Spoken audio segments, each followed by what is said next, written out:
আগের মিনি ব্লগে তোমরা দেখলে যে আমরা স্টার মলে এসেছিলাম। স্টার মলে আমরা প্রায় আসি, জুডিওর হাউসটা তো কিছু দিন হয়েছে স্টার মলে প্রায় আসি।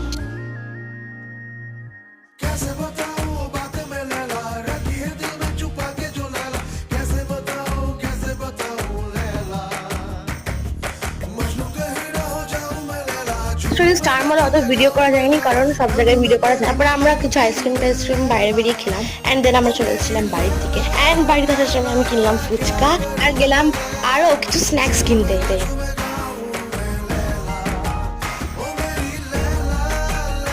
এখান থেকে আমরা নিলাম ক্রিসপি চিকেন। সারাদিন অত ঘুরে একদম ক্লান্ত হয়ে গেছিলাম, তো বাড়িতে এসে একটু খেতে বসলাম। আর আমি প্রথমে ক্রিসপি চিকেন ট্রাই করলাম। প্রায় ক্রিসপি চিকেনটা এখান থেকে খাই। ক্রিসপি চিকেনটা কিন্তু আমার খুব ফেভারিট। তোমাদের ভিডিওটা কেমন লাগলো কমেন্ট বক্সে জানি। এরকম মিনি ব্লগ রেসিপি ভিডিও দেখার জন্য সাবস্ক্রাইব।